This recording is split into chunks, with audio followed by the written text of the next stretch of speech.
Hello, I am Kevin with Rivalry, and we have the one and only Mr. TobiWan. How's it going? Hello! Hi! Hi. Where are you calling from these days? I'm calling from London. I don't know why it's that accent. Yeah, what was that accent? Yeah, that's my I'm talking to an American accent, right? Just everyone has one. I can offend everywhere on that side. Yep. No, I'm in London. I'm in Camden Town in London, enjoying my new home. I've been here for like 2 months now. What brought you there? A lovely lady. I was going to say female. It's a very strong reason, but also I wanted to move to an English-speaking country. So I was actually in the Midlands of England for a while and then just wanted to move closer to her. So yeah, found myself in London, a place which always has interesting things to do. Yeah, awesome. Enjoying it there so far? Only like 2 months in. I'm sure there's some unpacking, acclimatization. The acclimatization I kind of got used to. Like when I first moved out of Australia and I moved over to Germany, like that first winter, I remember I thought it was winter. It turns out it wasn't actually winter. Like we hit 15 degrees Celsius and I froze my bum off and I'm just like running to the nearest department store to get the thickest coat I could. And I put on this big wool coat and I sweated the second I put it on. I'm like, this is the coat. This is the coat that's going to let me survive this winter. Yeah, so in Australia you never got anything extremely that cold, right? Like No. Well, we hit like 5 degrees, yeah. But it's kind of like you just hide inside and turn on the firewood stove, like the what's that? I want to say stove, but it's not a stove. It's a fireplace. Just a fireplace. Wood fireplace. Okay. Yeah. Yeah, my brain's working tonight. Let's all have a fun time and talk. No problem. That's when the best content comes out. So yeah, for fans of yours, we've watched you cast many times. Like I'd say I'm a Tobi fan just from Dota, but you are much deeper and go much further back than that. So what's kind of your, the typical interview question? Where'd you start? What'd you do? I know. Where did I start? Yeah. Well, I started back. My first ever competitive game was Call of Duty Vanilla, and I played a clan game with a couple of mates from high school, and in my first clan game, I shot my captain in the back of the head. It was wonderful. He came up right below my barrel of my K98, and I shot at someone else who was there, and he just popped up and soaked up the bullet in the back of the head. That's his own fault. You don't step in front of you, right? No, your fault completely. Yeah, that was my fault completely. I ended up actually getting a hell of a lot better, like winning a couple of seasons of Call of Duty down in Australia. Played a lot of Battlefield 1942 with another clan there. Nice. That was kind of where I started like playing a lot. Yeah, 1942 was the greatest. Desert Combat mod, so much better than Battlefield 2. It was the desert. I love that. But then again, it required so much more processing power back in those days that it kind of wasn't the best. But yeah, I love that type of stuff. Probably explains a lot why I spent a lot of time playing Arma 3 and played a lot of Wasteland as well. So. Yeah. So what brought you, fast forward, started playing Call of Duty, what got you into casting? Did you cast that game at all? Did you hop right to Dota? Like, what was the first steps for you in your casting career? It was Call of Duty. So I moved on from gaming and I started actually managing a lot of the ladders in Call of Duty Australia. And the problem was, like, my game was kind of dying off. I really enjoyed the CTF mode of Call of Duty United Offensive, where they actually had like tanks and jeeps that you could drive around in. So it was like Call of Duty meets Battlefield a little bit, but it was still on like a really nice Quake engine. So I kind of loved that game a lot. And the scene was kind of dying. There wasn't as much interest. So I was like, okay, I need to bring in interest. How do I do this? And there was a group called GameStar back in Australia, and I asked them, it's like, hey, like, there's a forum place. Can I request you actually cast our tournament? It was really good games. Really excitable community. We just need to have a little bit more oomph from something else, like maybe you guys. And I was told in no certain words that your game is not worth our time. We are only casting Call of Duty 2 now because it's the real game. And I'm just like, well, screw that. I'm going to do it myself. Nice. So I made up a group of casters from inside the scene. There were 4 of us, so we had 2 pairs that we worked in. And yeah, we tried to work it all out by ourselves. And hilariously enough, GameStar tried to pick us up. We eventually conceded. Go to someone else and say, no, there's the new guys in town. You're old news. You jumped in. Life might have been very, very interesting if I actually took that road. But no, I ended up signing up with GameStar. And a couple of months later, I was like they said, hey, we got this contract to cast the World Cyber Games, Singapore National, as well as the Asian Championship. And I'm like, oh, interesting. It's like they got Call of Duty 4 there. I'm like, oh, really interesting. It's like, yeah, we've already got our other casters going off to do that, which is actually their CS guys. Whole other story, that one. Yeah. But we need someone who can cast Dota, because it's like their primary game there. And they put a big SOS out to like every single caster in the group, which was, I think at that point, something like 50 people were volunteer casters in the group. And I put my hand up saying, well, my Call of Duty mates got me to play like 3 pub games of Dota 2, of Dota on Warcraft 3. And this is my level of expertise. So I don't really know the game well, but I've at least played it. Right. Turns out I had more experience than anybody else in the group, and they sent me. So I ended up casting Dota in front of like the Asian audience in Singapore of all places, which at that time next to China was like the strongest region, and Malaysia. Yeah. But it was like, oh my lord, like I did not know what I was doing. But I fell in love with the crowd. I fell in love with the community. Yeah, your my 3 buddies forced you to play some games, and now start your casting career. You owe them a pint. You know what? One of my freaking the 3 other buddies from Euro, but like the 3 other guys I traveled to Singapore with, one of them thought he could just sit in there and ask me leading questions. Oh, that's easy work for him. This is the way we could cast Dota. So he didn't know the game at all, and he'll just sit there and he'll so what is this thing, and what is that thing? Like this was the quality of casting back when I started. So it makes sense that I was able to actually get a start back then, because I sucked when I began. Yeah, I got to start somewhere. That's kind of a product market fit, right? Like even for Call of Duty, there was not casters. People wouldn't do it, so you stepped up and casted. That's kind of the story of a lot of things, which is great. Initiative paid off. Well, it's the only way you could do it at the very beginning. Like these type of jobs didn't exist. There was no jobs. Everything was volunteer. To do gaming was a hobby. Yep. And it was never seen as anything more than that. And even now, like when I first transitioned to being like a full-time employee in esports, like I really struggled mentally to see it as work and not a hobby. And even every now and then, like I struggle to see it as work. But you kind of need to if you're going to provide that level of dedication and focus to make it successful. You can't just say, oh, yeah, if it doesn't work, what does it matter? Like it actually should matter to you, right, that it succeeds. Yeah, that's great to hear. I mean, you have to take it definitely seriously enough. Yeah, that's just a really cool story just to hear, going from playing the game, having a need, filling that need, and then working your way up. And so even today, as you're casting, you say you focus on it being a job because there are certain requirements. There are, bosses, stipulations, you're working for pay, yada, yada. But at the end of the day, you still are obviously clearly enjoying it as a hobby. Like even if you weren't getting paid, you'd probably still do these things. The fact that you're making a living just sounds like a great bonus.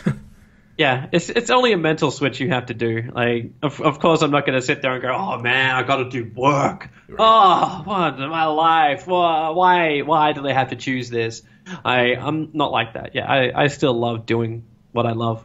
Sure. What is your work life like now outside of where we see you on the public stages at events? Are you at home casting? Or are you playing games, relaxing? Like, what's kind of the monthly mix for you?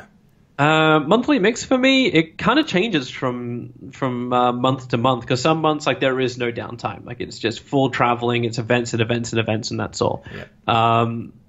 But the way life is kind of changing around, like I'm attending less events on purpose. I actually am trying to space it out because I'm getting older. I can't keep up with the same schedule I've been doing for the last 6 to 7 years. Yep. So I'm just trying to pace it out so I also remain fresh and not burnt out. Putting my efforts into some other stuff, which is a little bit, I'd say, less demanding in burst. So I'm doing some YouTube content. So like I have like highlight videos. I do like educational stuff as well there. I like doing my own personal stream. I find that very relaxing just to speak directly as well to fans through Twitch. So yeah, I enjoy doing that, and I'm also being asked advice for stuff which I make sure I'm an expert in, and that's just like any kind of esports consultancy work. Saying those two things together, like esport consultant, I know like rubs people up really the wrong way. Right. But I'm hoping the fact that I've been in this industry for over 10 years gives me some level of credibility to talk. Yeah, anything with the name esports, people, there's investors coming in, people just kind of flocking to the money rather than the love for it. So esports consultancy is kind of a catch-all term for a lot of things people do. So I can see why that gets backlash, but you're actually consulting and actually providing value. It's really sad too when you see a lot of people who flag themselves as esports consultants and they think they know what's going on. And then they tell somebody, and then someone burns a lot of money. They never want to come back to esports. It's like, well, okay, we've just set ourselves back a little bit further. Right. Yeah, it's really sad. It's really sad to see that type of stuff because it's a lot of potential for growth. It's a lot of potential for like brands to become like legend in the gaming world as well as hit the mainstream world. And if it's mishandled, these opportunities you don't want to miss it. It's like, oh, whoops, I fumbled the ball in basketball as far as like creating the NBA, so the NBA now doesn't exist. Like you just think like, what would happen if you did this? Yeah, it's interesting to see the growth of this, and it kind of. We got a cat coming in. Hold on. Get. Every time I talk, he comes in. I forget to close the door. Bruno, edit that out. Okay. Anyway, yeah, it's interesting to see the growth of esports as a whole. I think it's probably growing pains with any industry, but it's as organic as it gets, right? Like it's quite literally made up of volunteers such as yourself that worked up, and now there's so many fans that love it, and the fans love it because guys like you stream on Twitch and can interact with you directly. And I talked with another guy, and you can't like send Ronaldo a tweet and get a reply. It's like esports is such an organic, authentic thing. And as money comes in, it's going to lose some of its authenticity, I think, in a way. Like certain people coming in just for the cash play rather than the actual love of it. So it'll be interesting to kind of see that balance. And like you said, to step forward, step back. I think that's a growing pain with any industry, but it'll be interesting to see how it plays out with this. I find the balance is more interesting to look at a place between like management. Like you can talk about people like myself who have been in it for a long time, like worked our asses off. We've probably developed a lot of experience, but we have no training. Like there's like the certifications I have is actually in education. Like I was studying early childhood education when I first made the move over to esports. So now there's no qualification that I hold saying that I can commentate. And it's a lot of the stuff for people who got into management positions as well throughout esports. Yes. They get these jobs, and it's just because they were there, and they're now established. So some of them learned the skills they required, and the others just coasted on. And I think that's something which you find when big name companies start to buy you out, and they start really reviewing. It's like, okay, so you're running the marketing department of X company. Interesting. So what's your marketing proposal? This looks like absolutely nothing I have ever seen in the professional world ever before. And it's just like, yeah, because this was built for gamers. And there's only so many times you can say that, yeah, this is just how it's done. Before someone's going to go, no, I actually need you to follow a proper process. There's a reason why this is the mainstream way of doing this stuff, because it creates stability in this area, this area, and this area. And you sit there going, I don't know any of this. Right. And it's difficult to get qualifications for all of it, mainly because esports specific courses just don't exist in a lot of worlds. And a lot of the advice which you get comes from people like myself who have no certified training. I am actually trained. I can educate people. Like I know how to create a curriculum. I know how to do all of that kind of jazz. And I can take the knowledge I have in my brain and then push it out to help train commentators or people who are working on sets. So this I can do, but people sharing these skills, which I currently put them very, very far up, it just doesn't exist at the moment. Maybe there's an intersection for you there then, using your educational skills to kind of train people in the proper way to, manage business within esports. I mean, I know you're self-admittedly not a businessman, but, you could probably help to bridge that gap between the business people that come into the space and the people that love the space but don't have the big business acumen. I feel that's the first step, right? Like it's the ability for both sides to understand each other and then actually find a way where you can sync. So you can you can I keep on going like it's symbolic, not symbolic, no, symbiotic. There we go. There we go. Found it. So you can symbiotically live together until you can actually more merge. And that's when I think you'll find esports starts moving out of these areas where we don't have, this kid just blew off his contract. Why did he blow off his contract? I don't know. And now everyone has to go to Reddit to get justice. It's like, When you sign something, it actually means something. Right now in esports, you sign something, it means sort of something. Yeah, there's a lot of handshake deals going on as well, and sometimes they work out, but when they don't, there's backlash. It's like, well, dude, you talked on Skype to come to an agreement for a very big contract. That's just not responsible. Yeah, let me just put my Skype logs in front of a judge and hope he rules in my favor. Good luck, bro. Yeah, it's a little bit ridiculous. But this is the mindset, right? Like you go from hobby to profession, and that's the mindset. But you're also working with a lot of young people, like real young people as well. But it's not like we're the only industry that's doing that. Like, how many football stars do you see just appear when they're still in college? Like, it's very, the infrastructure just needs to be there. That's all.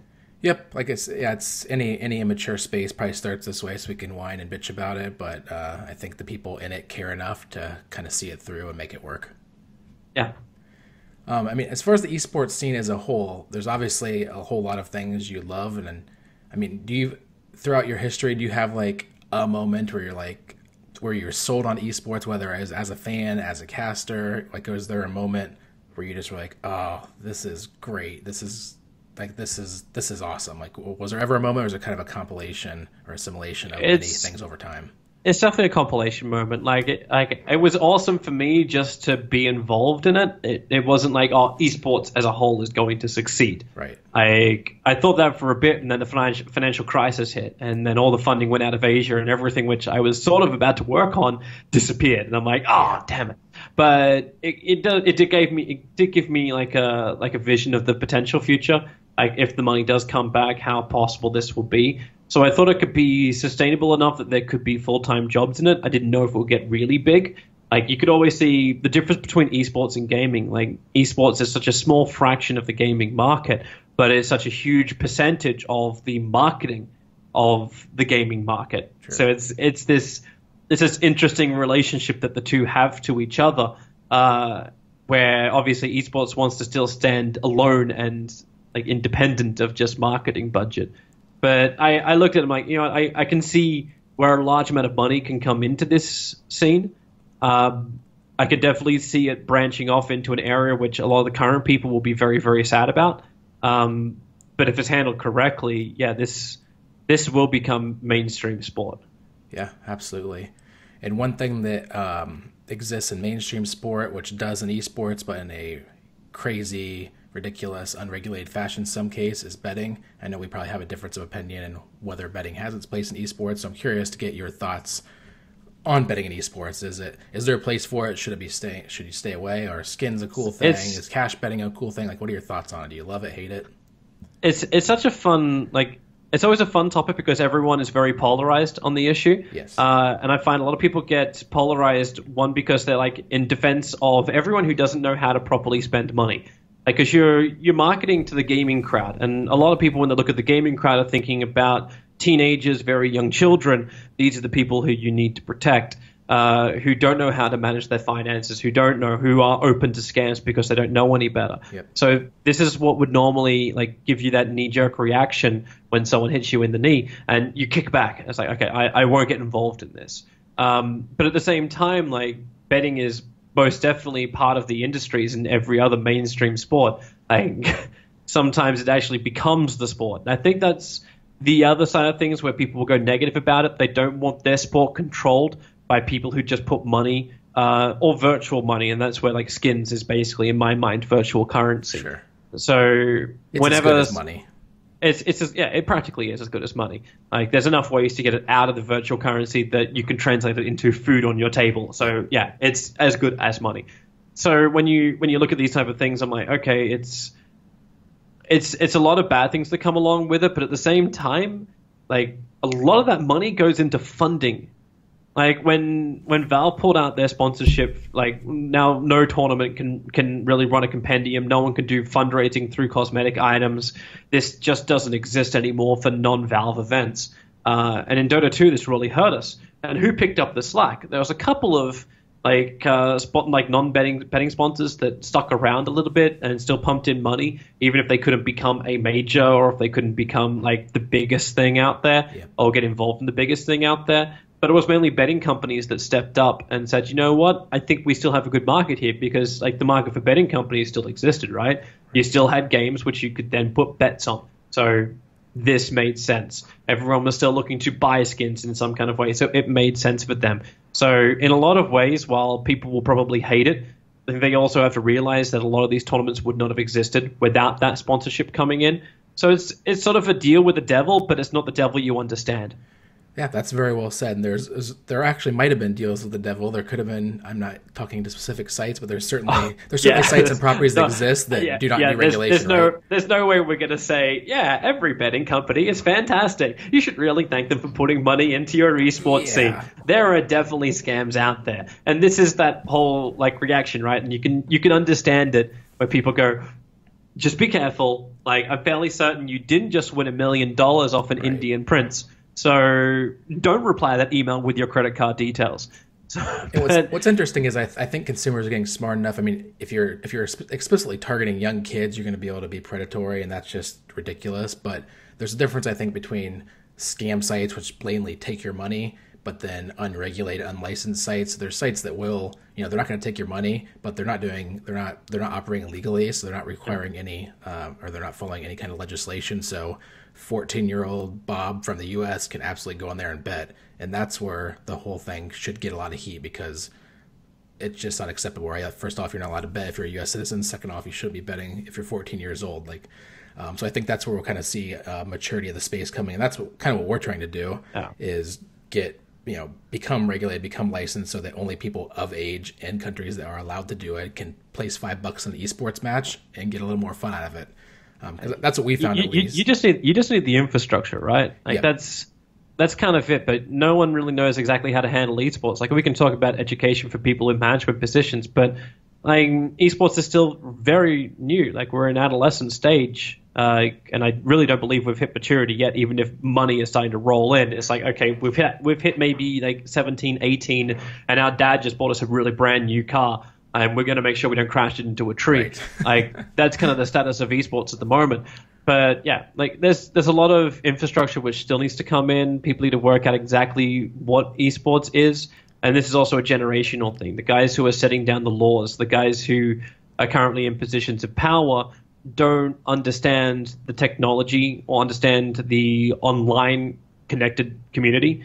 Right. And this makes it very difficult for them to properly create laws which are effective, and not just this, we're just tossing this in because it sounds good and because right now it's a politician's point of view. So it's even harder too, because you're not just governing across one country, you're governing across the entire world. So it's difficult when, again, you need to bring in legal representation, but every country has their own conditions. Oh, believe us, we're navigating these waters now. There's 190 some countries in the world, and there's 45 we can't accept bets from. There's another 30 we maybe can. So there's a lot of gray area, and it's a big uphill battle to kind of figure out what you're able to do and what you're not. So, yeah, there's some maturing to do across the board for sure. You guys get to be the ones that break the water, and then everyone else can just follow through. We're hoping. We'll see. No, we're just going to change the name of your company to Moses. Yeah, there we go. I was going to do something else funny, but that's as good as it gets. Awesome, man. Wave a big stick at water. Yeah, let's move on. I really appreciate your time. So people that are into the Tobi brand and kind of love what you do, you're more than a caster. Like you said, you're doing some things on YouTube. For people that are just into you as your personality and just your spirit, that's where you recommend they follow you, or Twitter, or what's the best way to kind of see what you're up to? You can find most of my social media stuff. So it's TobiWan Dota for Twitter and Facebook. It's TobiWan for everything else. That includes Twitch and YouTube. Unfortunately, I haven't got my TobiWans off the Twitter and Facebook, guys. Presumably, there is a German rapper who called TobiWan Dota, and he doesn't want to give it up. Ridiculous. We fight the same battles. It's I would like just TobiWan, please. No, you're not allowed to have nice things. No, I'm a German rap star, and I'm going to be huge. I'm not giving up my 200 followers. Well, I sent him a message. I sent him a message and said, hey, can I like, can you just slightly modify your name so I can have the TobiWan thing? And he's like, I am the original TobiWan. And I'm like, wow, right, I just get slapped down by a German rapper. Okay, I'm out. Don't come to my house and shoot me. Check me out on my networks. As I said, like either TobiWan Dota or TobiWan. You'll find me there. If you find a German rapper that's not me, go for the opposite one. And yeah, just you can follow my stuff there. I'll appear on a whole bunch of different broadcasts as well across Dota and probably PUBG sometime in 2018. And anything else I can feel like I get my hands into. And I got another big project as well, which will be announced the next month. So awesome. If you keep my eyes on my social media, you'll find out all about that. All right. Yep. Tobi is one of the best guys in the space. So we recommend you guys check out the description, click over to his good stuff, give him a follow, only if you like his stuff. This isn't a forced follow. This is a only follow if you like Tobi. So yeah, appreciate your time, man. Not a problem at all. Have a good early afternoon. I shall do so. All right. Take care.